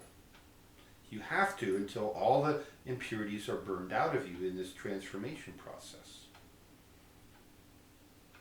And impurities will continue to be added in just by engaging with an impure world, which we all have to do every day. And then you keep burning them out. This is what the sweat lodges are good for. This is what the vitriol technique is good for. So when you start encountering things that bother you, especially the same subject over and over, that's one of those really cool aha moments, because now we know where you've got to do some work to figure that out and to burn that out of you. But this is not a part-time job. This isn't like, oh, I am a hairdresser and I'm going to go to a spiritual class once a week every summer. Time for that is long gone. We are in what the Hopi prophecies would call the time of purification, what the biblical prophecies call the end times. And we're there. Everything is being transformed. And what I've been actually a little bit gratified watching the world have its meltdowns right now, is a lot of people are posting things on the internet that we don't want to go back to normal, meaning the way it was before all this started, because there's a lot of that we don't want back. We want to go on to something new and better, not back to the old common normal thing. We don't want that.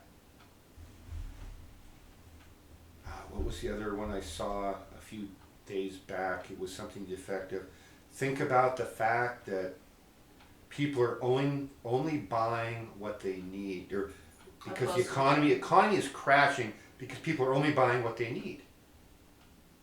Meaning the artificial economy we had up until a couple months ago was all propped up on people working their tail off to get money to spend on crap they don't need. Yeah. I had to laugh. I was nice. I didn't say anything, but I had one of my former employers from when I worked in the costume industry, which we have to do a lot of shopping, right? And so they've been retired now for quite a few years, and they said, you don't understand. Some of us, are addicted to shopping. That's all we do. And this is very, very difficult for us. Like, I know who that is. I know who you're talking about. Nice. But it's just like, really. Yeah, shopping is fun when it's other people's money. I've done some of that over the years. Okay, so everything we've covered up to now this evening is in the category of this is how we are building a foundation for the great work. If you read the esoteric literature, you will come across the term the great work, capitalized, and there's several levels of meaning for that. So the Humanity Project is being this highly complex and elegant two-way evolution to create gods in the physical realm. That's just a piece.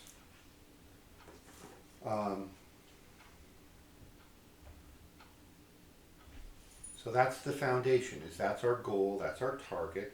We work on our individual consciousness, and then we do things that are done more and better in the Toltec work than anywhere else. Then we start to work at a group level. This is what a Toltec party does. We do group consciousness work. We did this several years back with the whole Standing Rock meditations. with Coyote. You may remember. Some of those you may have taken part in that. A Toltec party groups. There's a certain size of group where you can maintain the cohesiveness and the coherence, and it's easy to manipulate the group brainwaves. And you get too big a group, and it's like the line of smoke that comes off the incense, where there's this nice smooth laminar flow, and all of a sudden it breaks down, becomes turbulent and chaotic, right? You get a small group that working together, you got this nice smooth coherent laminar flow, and then if you try to make the groups too big, it becomes chaotic. That's why mega churches don't work. Right? They're too big. They got too many people doing that.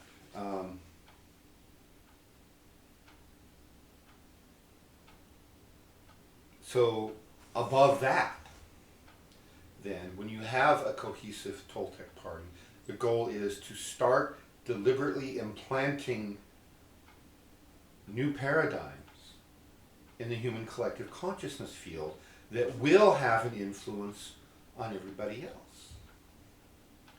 1491, the human paradigm was the earth was flat, at least from a European perspective. 1493, all of a sudden that changed. Columbus came back from his voyage and said, hey, I sailed west and I got to the east.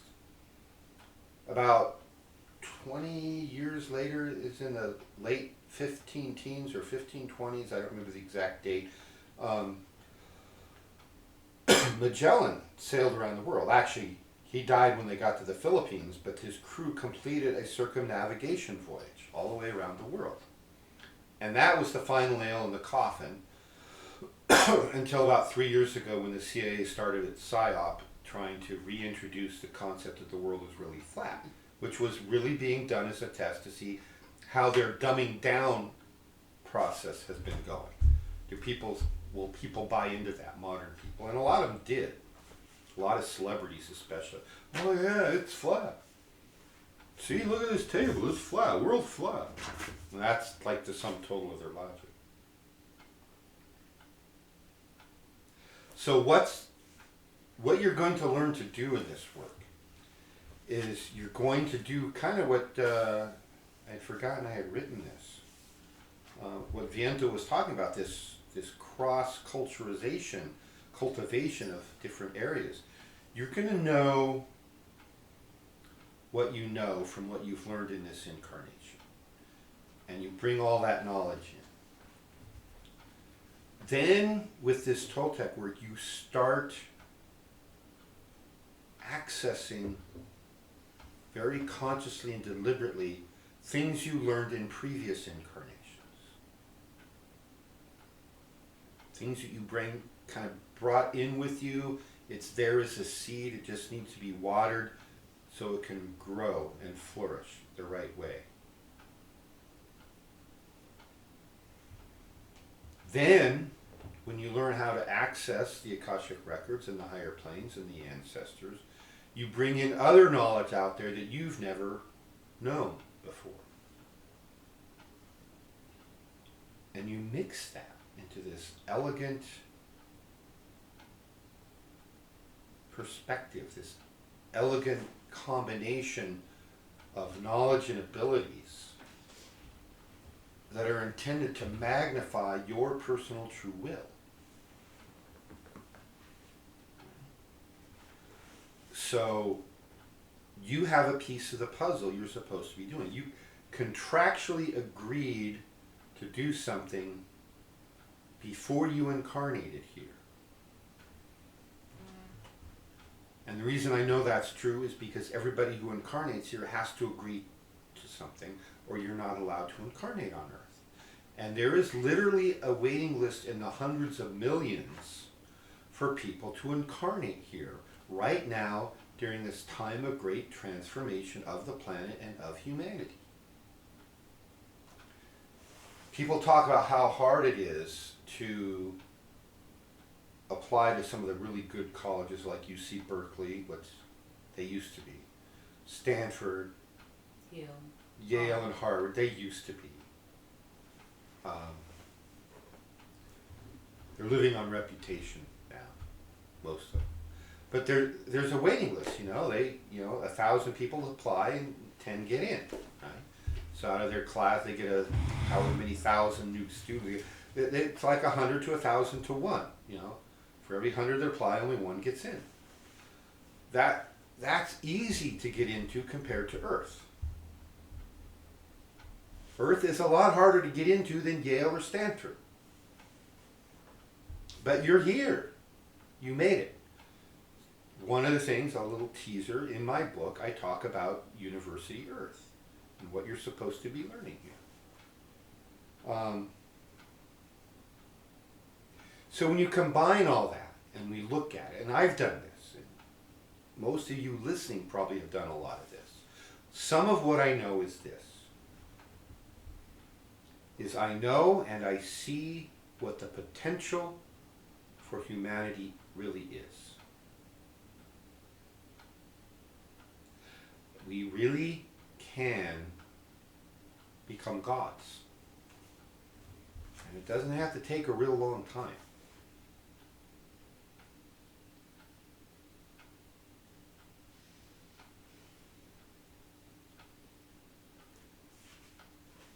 And just using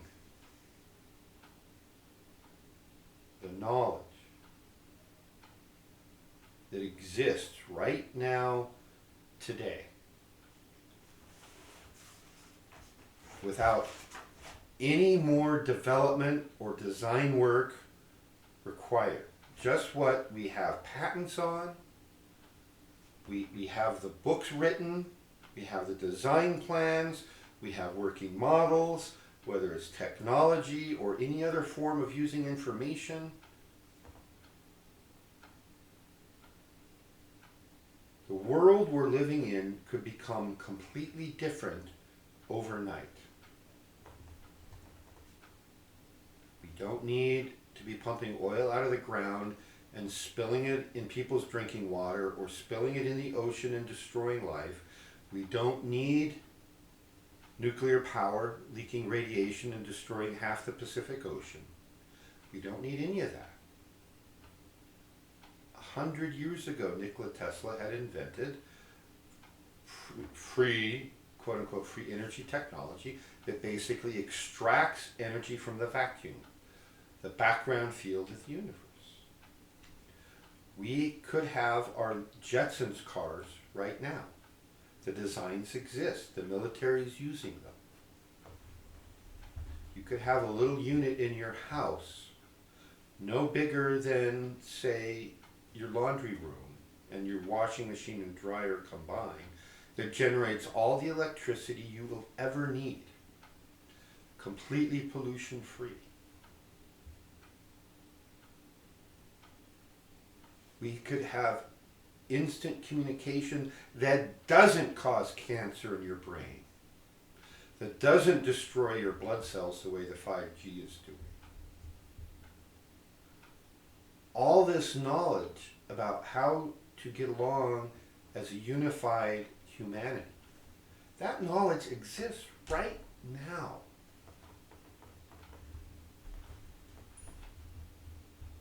Patents have been issued. There are more than 200 patents filed in the U.S. Patent Office for energy generation devices that are in the category called greater than unity. What that means is mathematic. You take the amount of energy that is the output and divide it by the input. The output matches the input, that's 1, which in scientific terms that's called a unity. If the output is more than the input, you do that division. The fraction simplifies down to a number that's bigger than 1 or greater than unity. That's what we mean by a so-called free energy device. So when you hear the terms patent, you need to remember that that means working model. Somebody has invented this and built it and patented it, and then it's been shelved. Not allowed to be brought to market. Maybe the inventor was killed. I've got several books that talk about inventors that mysteriously disappeared or committed suicide. You know, the same way Vince Foster did when they found his body in rigor mortis like this with a bullet hole in the side of his head back during the Clinton regime. Stiffened like this, and he supposedly killed himself.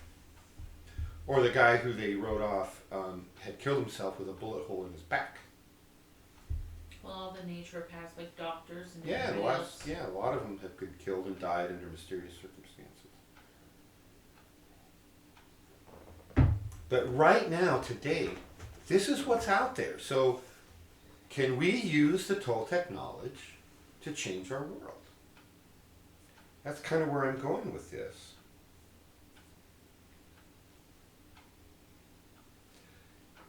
The key is the collective consciousness field.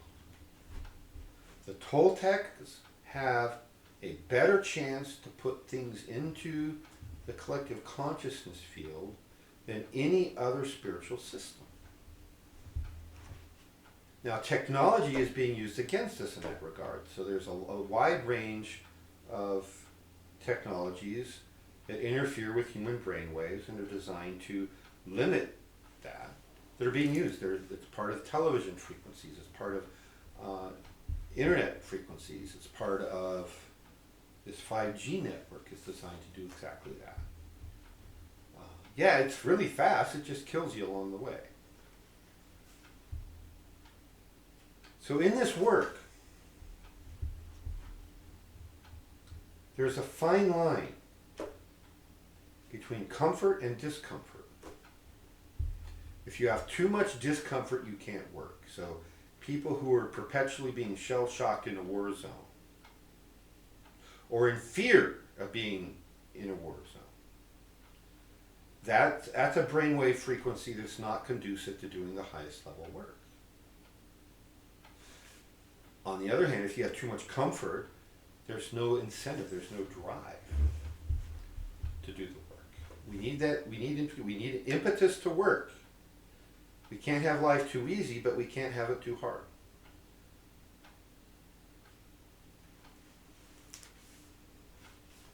And our culture recently has gotten too addicted on easy.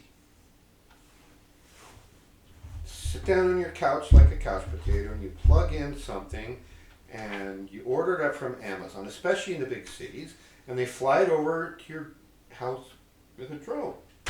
Drop it off. Oh man, it took them a half hour to get here with my order. What's going on? And you have to walk all the way over the front porch to get your package. You know, can't Amazon just fly it in and put it down right here without me having to move? They plug in, they order their meals. And I don't want to have to cook this year. Just deliver my food to me. That's too easy. That culture can't advance. And that's a large part of the culture that's being torn down right now. So, the dark side is taking advantage of this virus and trying to implement draconian controls. And a lot of us are going to resist that. The light side is looking at this and saying, oh, look, people are figuring out what they don't need. They don't need, like the individual who shall remain nameless, to be running out and shopping every day because they're addicted to shopping. That's a psychological imbalance. If you can't sit down long enough to learn to meditate, that's a different psychological imbalance. Both are ultimately based on fear. There is one and only one antidote for fear. And I hope you all know what it is. Let's ask that as a question. See who types it in fastest. They get some ding, ding, dings.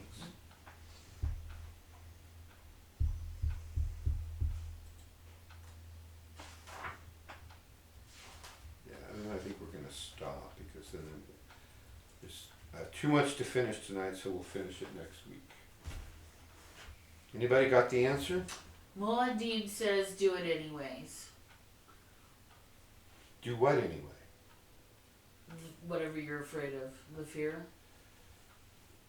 Well, that's the answer. That's what you have to do, but that's not the antidote. If fear is a frequency, what is the frequency that's the antidote? That's my question. Let me clarify my question.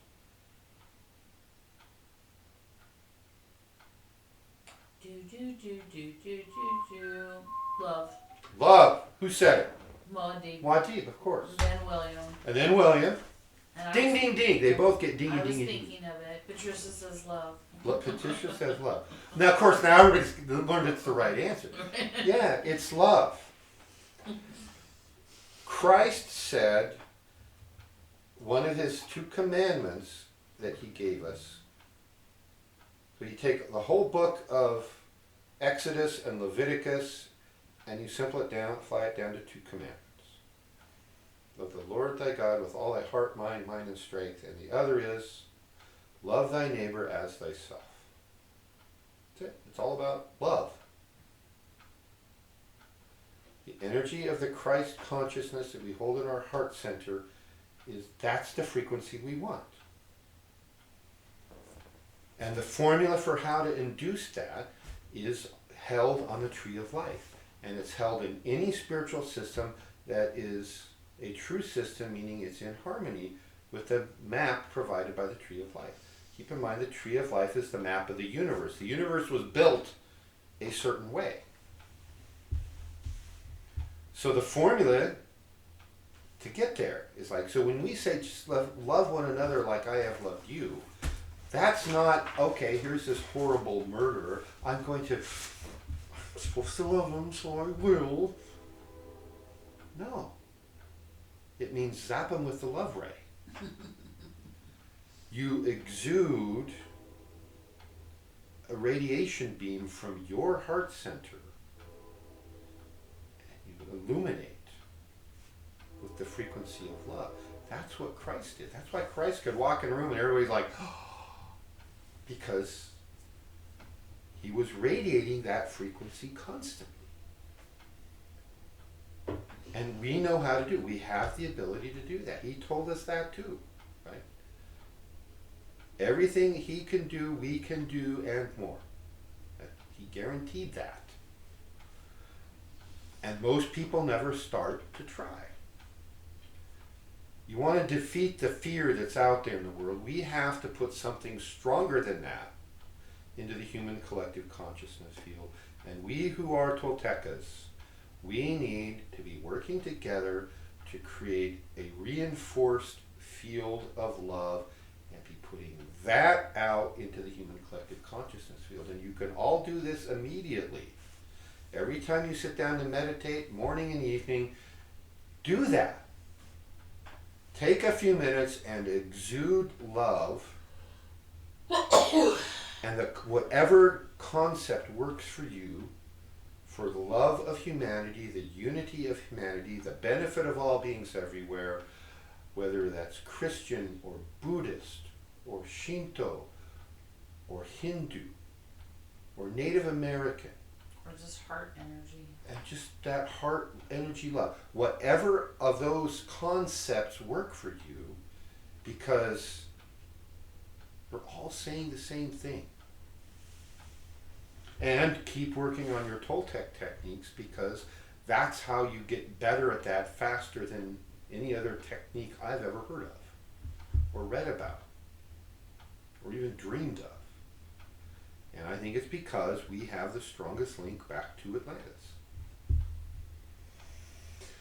So we're going to stop here. I've got more. I could keep going, but there's that whole attention span thing. And I know I learned this in medical school. This is one of the things I learned in medical school. One of my ancient teachers taught it. He was in his 80s 20 years ago. He's probably passed on, I haven't heard, but I'm guessing. But he was in his 80s and he still passed his pilot license flight physical every year when he was in his 80s. He was one of the old-time doctors I studied with, and his quote was when he was teaching this, he took a break every hour religiously because he said the mind can only absorb what the ass can endure. So we're going to stop here. Any questions or comments? Well, yeah.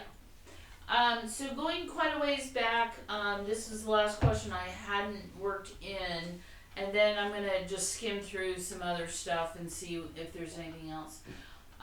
This was from Mohadib. In having long hair, does all the hair on your head have to be long, or can part of it be short? Does a mullet count?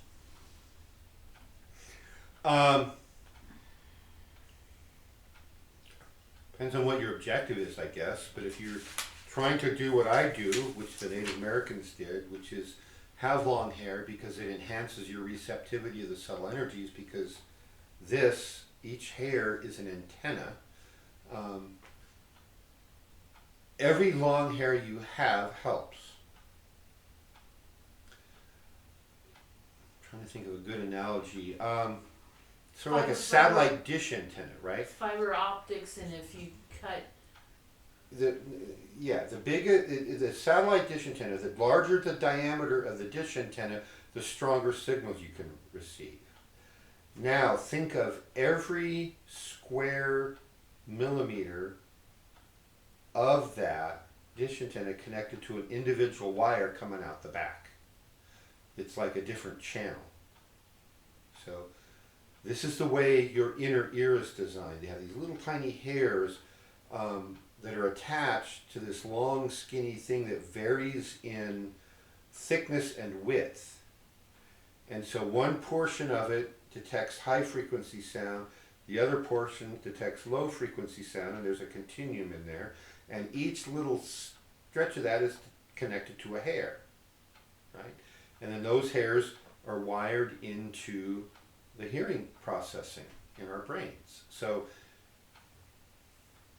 at the subtle energy level, the more of our hairs that are long, the better. So yeah, it counts if you have some of your hair long. Would it be better to have it all long? Yeah, probably for that one purpose.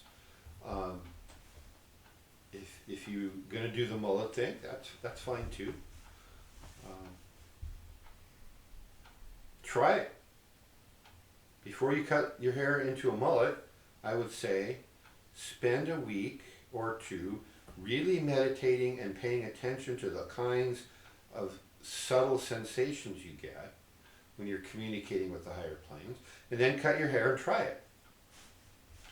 What they did in the Army actually did some research in Vietnam? World War II. I think it was Vietnam, where they had these Native Americans that they had tested out in the woods on their homes, who were these premier scouts who had very good sensing ability. They were people who were naturally at the high end of the bell curve for their ability to sense. You could not sneak up on them. They could be sound asleep, and if you tried to sneak up on them, they would wake up. They could wake up their buddies, and they couldn't be ambushed. So then they convinced them to join the Army. They went to boot camp. They cut their hair short. They get them out in the field. They couldn't replicate that. And they asked them, well, what's going on? I think it's the hair. Ever since the haircut, I haven't had that ability. So then they did a whole series of scientific controlled experiments on that. And then they had, if you agree, they knew what was going to happen. The ones that cut their hair, they couldn't do it. The ones that kept their hair, they could. So it's been well known in esoteric circles over the eons that this is true. Samson. Yeah. One individual told me once that the hair has to be a minimum of 4 inches long to really start to get that benefit. So I hope that answers your question. It may not be the answer you wanted. So this is comment lines going back to, I believe, when we were talking about Little Eagle's comment about doing work in Teotihuacan. Mm-hmm. And then you went on to talk about that. So I believe that this comment was in relationship to that. Mohadib says, when are we going to do that? And then Violet says what Mohadib said. And then Mohadib says, did we all travel there before in a discussion a while back? And yeah, that was like, it was not too long, a couple months ago. Yeah, a couple months ago. We've done it. Right. You don't need me to go along, but you would probably, it would be helpful if we did it as a group so I could introduce you people so they won't take you out. But you've already got the Toltec energy. They know you're one of us if you've got the Akadua. You have to have an intent. But yeah, you have to have an intent. It can't just be, oh, I want to see what it's like. I mean, one of the pyramids in Teotihuacan is assigned to my school. It's not the Pyramid of the Sun and it's not the Pyramid of the Moon. There's a lot of other smaller ones. One is assigned to this school. A different one is assigned to Coyote's school. So that we go there. I go there and I meditate. I go there and I do work. So I'm not sure if this comment from Little Eagle is related to that same subject line or whether it had to do with the vertical path work. She says, what if we do that for humanity's sake, to help upgrade humanity? So I'm not sure what that was in relation. I'm not sure what that is, but yeah, that's what we're doing. Yeah. It's not just for us personally. It is for humanity. And read the book. Get the book, Handbook for the Recently Incarnated. I talk more about that in there. So there's a couple comments here from Viento that I'd like to read, because what he was doing was calling out what you were saying in the moment. So some things that he thought were important, I guess, and so he's on the right wavelength. Yeah. He got the memo. So it kind of, some of them are a little fractured, so just kind of with the spirit, listen to what he's saying is what you were saying in the moment is, let's see, having met the teacher and access to the school, being given the opportunity to do the great work is us already receiving. We asked, we got, and here we go. So I think that's what you were talking about, ask and shall receive. Yeah, so. I mean, Viento has the distinct privilege of being the very first student Coyote ever had, and this was way back when they were young, before they even came to this country. So he's been in this work a long time. And yeah, some of us are fully on board. We are aware that we are Toltecas. And some of you watching this may not be there yet, and some of you who tune into this later may be going, what the heck are these people talking about? We'll tune in live on Monday nights and you'll learn more. So yeah, no, we're here. That's what we're doing. This is for much higher purposes even than humanity and Earth, but that's a little bit beyond what most people are ready to talk about. So then he goes on to clarify that by saying, not asking for release or relief or elevation, but work. Yeah. And within the work itself are the secrets Golden Eagle is offering. Yeah. And they are used by the magician and the shaman and the Toltec to construct and create reality in accordance to our divine guidance. Exactly. Very well said. That's what we're trying to do. We're trying to create a new reality. And we're up against people who are trying to stop it. And like I said, the Earth gets a vote. So the more people who wake up to this, the better. I'm going to keep going because there may be a question in here. But so he says, the necessity to do this work good makes us seek for the powers needed to perform it. We learn to work literally. And then repeating what you said, it's hard, it makes it uncomfortable, and you just have to learn to take it. Yeah, I don't know how, because some of you who are tuning in tonight haven't tuned in to me regularly. How you turn, it's the analogy of turning iron into steel, right? You have to burn off the impurities, you melt it. So from the standpoint of the iron, it's a god-awful chemical process, right? You get melted and you get burned, and all part of you gets burned away, and then more stuff gets added, and then you get pounded between an anvil and a sledgehammer, and then just for fun you do that over and over and over and over and over again. Then you got Damascus. And when you're done, you've got something like Damascus steel, which is stronger than iron. It's not brittle, it's flexible, it can hold an edge.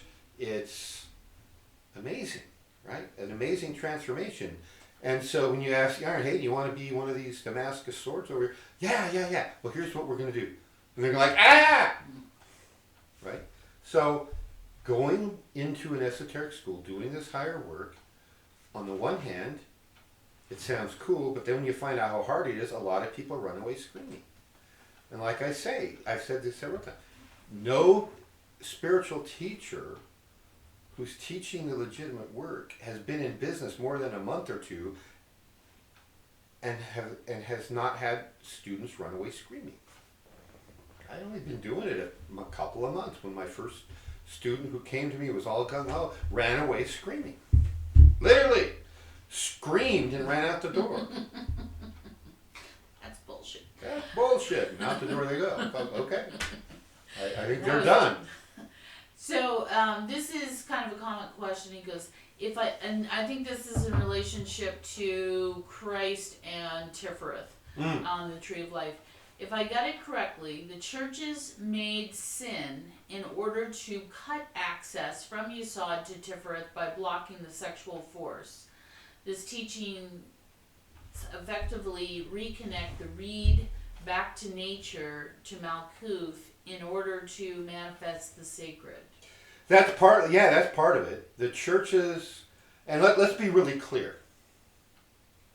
By church, we're talking about the Roman Catholic Church, and we're even referring to many Protestant churches who, while they rejected a lot of the control structures of Rome and the Pope, they really didn't upgrade their doctrine. So the Puritans, which were Protestants, are some of the worst at that. So it's not just that, but it all started with the Roman Catholic Church, who absolutely knew what they were doing and did it deliberately. They absolutely knew that the sexual force is the most potent. They worked very hard to cover up all aspects of the divine feminine. They worked very hard to cover up that you have a masculine pillar and a feminine pillar and a pillar of unification, which is all about the alchemy of merging male and female forces. And that means each of us have a male and female force within us. And it's between a male and female, it's the merging of those forces. And it's not just forces and energies. Alchemically, you're also doing that with male and female fluids. So there's multiple levels of that. And so, yeah, absolutely, they want you to ground it out. That's one of the reasons the Roman Catholic Church in particular doesn't want you using contraception. They want you grounding that energy out and creating more offspring. Tell him about that family. Which family? I was working on your genealogy. Oh, the genealogy. Okay, so we're doing some genealogy work. One on my mother's side of the family, going back, there's French Canadians and Roman Catholic French Canadians, and this one particular family had 20 kids That lived, and this isn't even ones that died. So the mother probably started very early and was cranking one out a year, probably, or at most for like 20, 30 years, cranking these puppies out. 20 kids. You know, one of my ancestors I found, was one of 8 kids. Oh my gosh, 8 kids. Now 20? This is insane. So yes, he's right. That the sexual force, your kundalini force, is the most potent energy you have in you for use for your own spiritual transformation and for the use of alchemy to transform the world. Absolutely. Power control religions don't want you using that.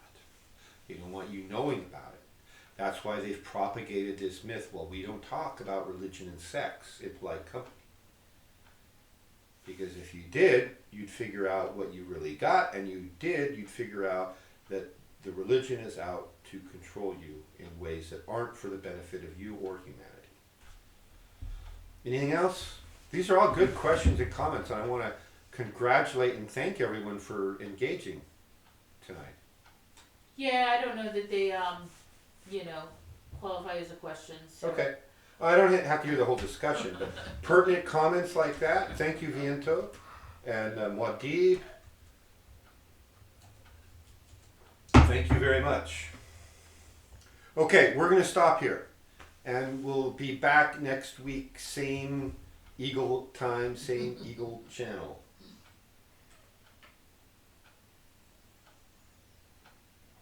Okay. Off. Hold on. No, I'm not off yet. Not off yet? Okay.